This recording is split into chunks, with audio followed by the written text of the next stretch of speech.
আসসালামু আলাইকুম। Learning global ট্রেডের আজকের পর্বে আমরা আলোচনা করব সিএফআর ইনকোটার্ম নিয়ে।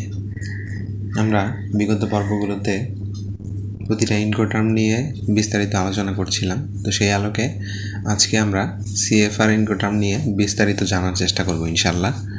তো মূল আলোচনা শুরু করার আগে আপনাদের সকলের উদ্দেশ্যে আমি রিকোয়েস্ট করতে চাই, যারা আমার চ্যানেলের নতুন ভিউয়ার অনুগ্রহ করে আমার চ্যানেলটিকে সাবস্ক্রাইব করবেন, আর যারা ইতিমধ্যে আমার চ্যানেলটিকে সাবস্ক্রাইব করেছেন তাদেরকে আমি অসংখ্য ধন্যবাদ জানাই। সিএফআর এর পূর্ণরূপ হচ্ছে কস্ট অ্যান্ড ফ্রেইট, অর্থাৎ সেলার পণ্য জাহাজে লোড করবে এবং ফ্রেইট চার্জ বহন করবে। রিস্ক জাহাজে লোড হওয়ার পর বায়ারের উপর চলে যাবে।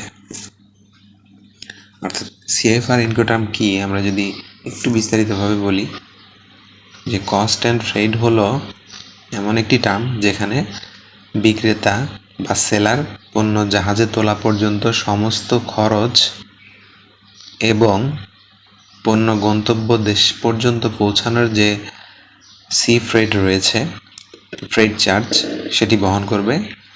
কিন্তু ঝুঁকি অর্থাৎ রিস্ক পণ্য জাহাজে লোড হওয়ার পর থেকে ক্রেতার নিকট চলে যাবে। অর্থাৎ পরিবহনের সময় যত ধরনের ক্ষতি এবং নষ্ট হওয়ার ঝুঁকি রয়েছে সব কিছু ক্রেতার নিকট বর্তাবে। এটা হচ্ছে এই সিএফআর। অনেকটা আমরা সিপিটি ইনকোটার্ম নিয়ে আলোচনা করেছিলাম। সিপিটি ইনকোটার্মের প্রায় অনুরূপ, শুধু পার্থক্য হচ্ছে সিএফআর ইনকোটার্ম আমরা শুধুমাত্র সি শিপমেন্ট অর্থাৎ সমুদ্র পথে পণ্য পরিবহনের জন্য ব্যবহার করে থাকি। ইন্টারন্যাশনাল কমার্শিয়াল টার্মস অনুযায়ী, অর্থাৎ আইসিসি কর্তৃক প্রণীত যে ইনকোটার্মগুলো রয়েছে তার মধ্যে সিএফআরটা আমরা শুধুমাত্র সমুদ্র পথে পরিবহনের ক্ষেত্রে ব্যবহার করে থাকি। সিপিটি এয়ার এবং সি এছাড়া বাই রোড অর্থাৎ মাল্টিমোডাল পরিবহনের ক্ষেত্রে সিপিটি ব্যবহার করা যায়, কিন্তু সিএফআর শুধুমাত্র সমুদ্র পথে পরিবহনের ক্ষেত্রে ব্যবহার করা হয়। সেলারের কি কি দায়িত্ব এই ক্ষেত্রে? সেলার পণ্য প্রস্তুত করবে, পোর্ট পর্যন্ত পরিবহন খরচ বহন করবে, পণ্য জাহাজে লোড করবে এবং ডেস্টিনেশন পোর্ট পর্যন্ত ফ্রেট চার্জ প্রদান করবে। কিন্তু ইন্স্যুরেন্স কস্ট, তারপর গন্তব্য দেশে পোর্ট চার্জ, তারপর কাস্টমস ক্লিয়ারেন্স, লোডিংয়ের পর যত ধরনের ঝুঁকি রয়েছে, ক্ষয়ক্ষতি ইত্যাদি ঝুঁকি, এগুলো বহন করবে না। সেলারের কাজ হলো ডেস্টিনেশন পোর্ট পর্যন্ত ফ্রেট চার্জ প্রদান করা এবং পণ্য জাহাজে লোড করা পর্যন্ত যত ধরনের খরচ রয়েছে সব কিছুই বহন করবে, কিন্তু পণ্য জাহাজে লোড হওয়ার পর থেকে পণ্য ক্ষয়ক্ষতি এবং যত ধরনের ঝুঁকি রয়েছে সব কিছু বায়ারের আন্ডারে চলে যাবে। বায়ারের দায়িত্ব কি কি এক্ষেত্রে?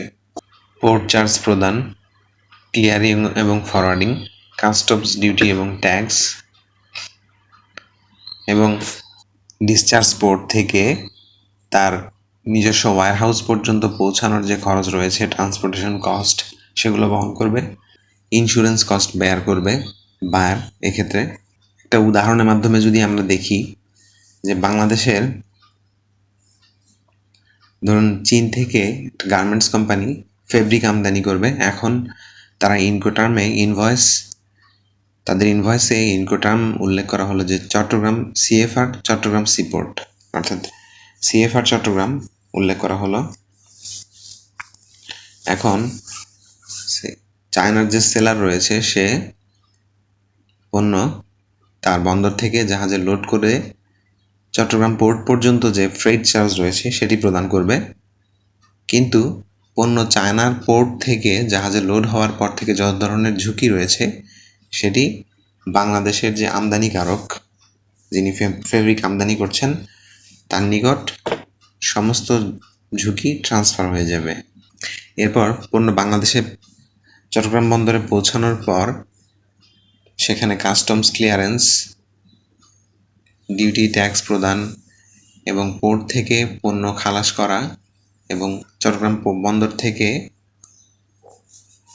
বায়ারের নিজস্ব ওয়্যারহাউস পর্যন্ত পণ্য নিয়ে আসা পর্যন্ত যত ধরনের খরচ রয়েছে সব কিছু বায়ার বহন করবে। বাংলাদেশে সিএফআর কেন জনপ্রিয়? ফ্রেট রেট সুবিধাজনক হয় এবং সেলার ফ্রেট পর্যন্ত দায়িত্ব নেয়। এলসি ওপেন করার সময় পোর্ট পর্যন্ত মূল্য গণনা হয়। সংক্ষেপে যদি সিএফআর ইনকোটার্ম আমরা আলোচনা করি, কস্ট হচ্ছে সেলার ফ্রেট, অর্থাৎ লোডিং কস্ট যতগুলো রয়েছে, অর্থাৎ লোডিং পোর্টে যত ধরনের কস্ট রয়েছে সব কিছু সেলার বহন করবে, ফ্রেট চার্জ সেলার বহন করবে, কিন্তু পণ্য লোড হওয়ার পর থেকে রিস্ক বায়ারের। বাংলাদেশে সাধারণত অধিকাংশ ইম্পোর্ট, সমুদ্রপথে যে ইম্পোর্টগুলো হয়ে থাকে ম্যাক্সিমাম ইম্পোর্ট এই সিএফআর ইনকোটার্মে সম্পন্ন হয়ে থাকে। এই জন্য সিএফআর ইনকোটার্মটা আসলে বাংলাদেশে সমুদ্রপথে আমদানির ক্ষেত্রে বেশ জনপ্রিয় একটি ইনকোটার্ম। তা আমরা মনে হয় সিএফআর ইনকোটার্ম সম্পর্কে একটা সুন্দর একটা ধারণা আজকে আমরা পেয়েছি। তো পরবর্তী পর্বে নেক্সট যে ইনকোটার্মগুলো রয়েছে সেগুলো নিয়ে আমরা বিস্তারিত আলোচনা করার চেষ্টা করব ইনশাল্লাহ। সে পর্যন্ত সবাই ভালো থাকবেন, সুস্থ থাকবেন, আমার চ্যানেলের সঙ্গেই থাকবেন। সবাইকে অসংখ্য ধন্যবাদ।